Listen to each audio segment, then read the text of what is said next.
Tension और depression क्या होता है? क्या ये दोनों चीजें एक ही है या फिर अलग अलग? देखिए, टेंशन है कि कोई भी ऐसे सर्कमस्टेंस हैं जब हम श्योर नहीं कि क्या करें, हमें खतरा लगता है किसी भी तरह से। खतरा हो या ना हो अलग बात है, हमें खतरा का एहसास होता है। जॉब का खतरा, या पैसे ना होने का खतरा, या कोई हमारे ऊपर हमला करेगा खतरा, या अनसर्टेनिटीज, पता नहीं आगे क्या होगा। तो ऐसा जब स्थिति आती है, या जैसे आपने सांप का एग्जाम्पल दिया, तो कहीं ऐसा तो नहीं कोई ऐसी चीज़ है जो मुझे नुकसान पहुंचा सकती है, तो ये खतरा, तो ये जब होता है तो दैट इज कॉल्ड टेंशन। अचानक टेंशन, स्ट्रेस। लेकिन ये जो स्ट्रेस और टेंशन मैंने बताया, ये जब लंबे समय तक चलता है, लंबा मतलब कई दिनों तक चलता है, तो ये परमानेंट घर कर लेता है और इसे बोलते हैं डिप्रेशन। तो tension for a long time becomes depression. दोनों एक ही चीज़ है, लेकिन एक शॉर्ट फॉर्म है। फिर वो लगातार वो उसकी आदत बन जाती है इंसान की, कि वो खतरा चला भी गया, लेकिन तब भी उसके दिमाग में वो खतरा बैठा हुआ है मेंटली, कि दोबारा आ गया तो क्या होगा, मेरी जॉब तो मिल गई लेकिन दोबारा चलेगी तो क्या होगा। तो इसी सोच में अपना ज़्यादा समय बिताता है ऐसे लोग जो पॉजिटिव सोच की बजाय नेगेटिव सोच में अपना ज़्यादातर टाइम बिताते हैं, जाने अनजाने। So that we can call as depression. लगातार उनकी हैबिट का पार्ट है। टेंशन किसी को भी हो सकती है, क्योंकि कोई एक पर्टिकुलर सर्कमस्टेंस में कोई भी ह्यूमन बीइंग थोड़ा सा स्ट्रेसफुली बिहेव कर सकता है, डिपेंडिंग ऑन जहाँ सर्टेनिटी नहीं हो, जहाँ खतरा हो, जहाँ डेंजर हो, रियल डेंजर हो या इमेजिनरी डेंजर। लेकिन हमेशा अनसर्टेनिटी के माहौल में फील करना अपने आप को, चाहे वो इमेजिनेशन फील करे, ये एक हैबिट है।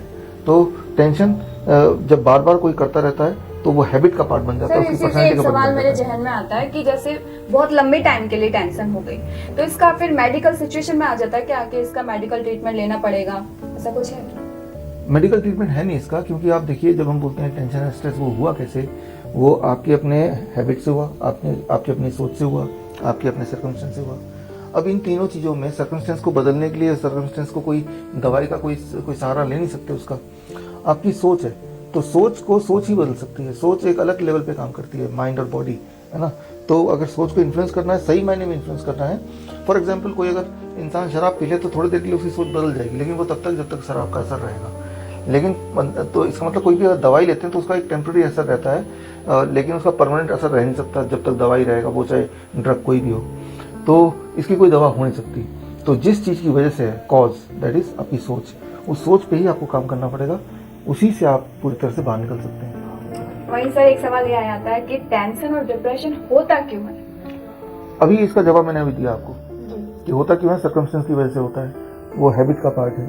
तो circumstance and habit that causes tension, और टेंशन लगातार लेने की हैबिट दैट बिकम्स डिप्रेशन। तो सर जो लोग टेंशन और डिप्रेशन में दवाइयाँ लेने लग जाते हैं, मतलब छोटी सी बात हुई, हाँ दवा ले ली, सर दर्द हो रहा है, तो उनको आप क्या सलाह देना चाहेंगे? दवाई लेना बंद करो आप, उस पर वो तो एक हैंडीकैप की तरह है, वो तो आप अपाहिज बन जाएंगे, मेंटल अपाहिज मान लो इसको। तो दवाई लेना आप बंद कर लो, नंबर 1। नंबर 2 कि आप अपने सोच पे काम करो। सोच पे काम करने के दो एक तो आपके आसपास के जो लोग हैं, अगर उनमें नेगेटिविटी है तो वो नेगेटिविटी जाहिर सी बात है आपके अंदर आएगी। तो आप अक्सर अपने आसपास के लोगों को नहीं बदल सकते। आपका कोई रिश्तेदार हो सकता है, आपका कोई पड़ोसी हो सकता है, आपका कोई बॉस हो सकता है, जिनको आपका स्पाउस हो सकता है, जिनको बदल नहीं सकते। ऐसे में आप क्या कर सकते हो कि ऐसे लोगों को दोस्त बनाओ एडिशनल, जो पॉजिटिविटी लाए। या फिर आप किताब पढ़ो। एक किताब का नाम मैं अभी देता हूँ आपको, किताब का नाम है चिंता छोड़ो सुख से जियो, डेल कार्नेगी। अंग्रेजी में ओरिजिनल वर्जन है how to stop worrying and start living. ये आप नेट पे सर्च करेंगे तो फ्री डाउनलोड मिल जाएगा। इस किताब को हर वक्त साथ में रखिए और दिन में 1 मिनट जरूर लगाइए। जो पन्ना खुल जाए वही पन्ना पढ़िए, और वो पहले भी पढ़ा है तब भी पढ़िए। जितनी बार पढ़ेंगे 1-1 मिनट भी रोज, उतनी बार आपके दिमाग में पॉजिटिविटी आएगी, और वो पॉजिटिविटी आपको मदद करेगी स्ट्रेस से, टेंशन से, डिप्रेशन से बाहर निकलने में। तो इसी में हमारे दर्शकों का एक छुपा हुआ सवाल का जवाब मिल गया कि अगर दवाइयाँ नहीं तो फिर इसके लिए क्या सॉल्यूशन चाहिए, मतलब क्या सॉल्यूशन होना चाहिए, तो वो सर ने आपको बताया। सर ऐसे पेशेंट हैं जो कई सालों से दवाइयाँ लेते आ रहे हैं, तो वो क्या करें सर? ऐसे बहुत सारे पेशेंट हैं जिनको लत लग गई दवाइयों की, जो सालों साल से ले रहे हैं, वो अचानक छोड़ेंगे ना, दोबारा डिप्रेशन की बहुत गहराई खाई में चले जाएंगे। तो ऐसे पेशेंट को क्या करना है, पहला स्टेप कि DIP diet, a kind of diet जिसमें 12 बजे तक आपको फलों पे रहना है, आपके बॉडी वेट के अनुसार। मैंने नेशनल कवर के कई सारे और इंटरव्यूज में अलग अलग टाइम पे मैंने इसका जिक्र किया था, उसमें से भी देख सकते हैं। फलों पे रहना है आपके बॉडी के हिसाब से। मान लो कोई 70 kg की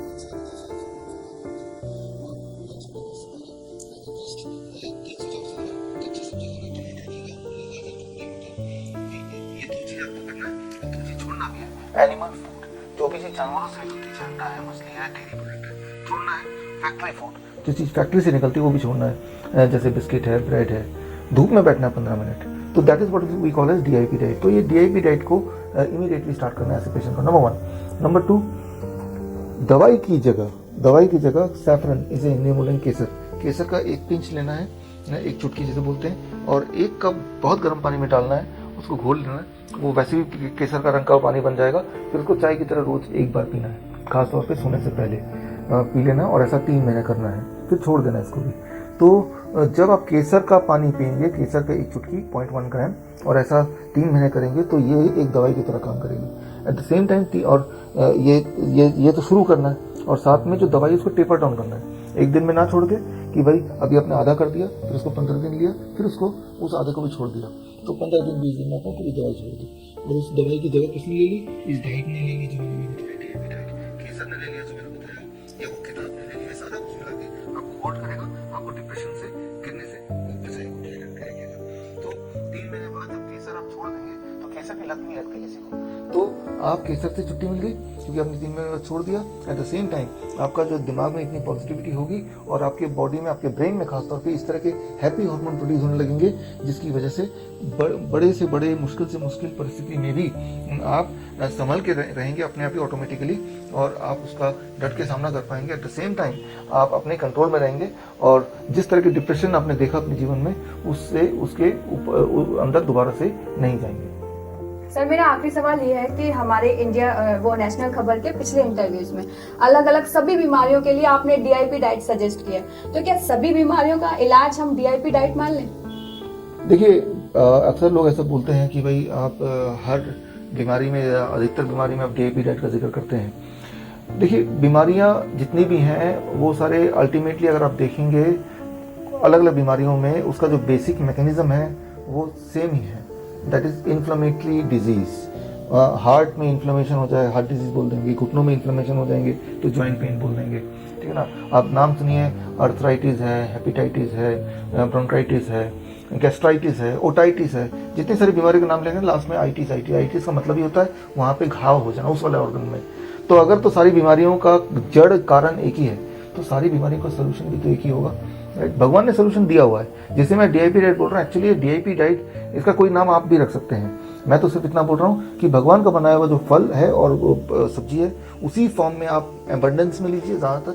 और इंसान का बनाया हुआ जो है फैक्ट्री फूड है, या जानवरों को मार के जो खाने की जो, या जानवरों का दूध छीन के आप उनके बच्चों का दूध छीन के आप देते हैं, इनको आप रोकिए।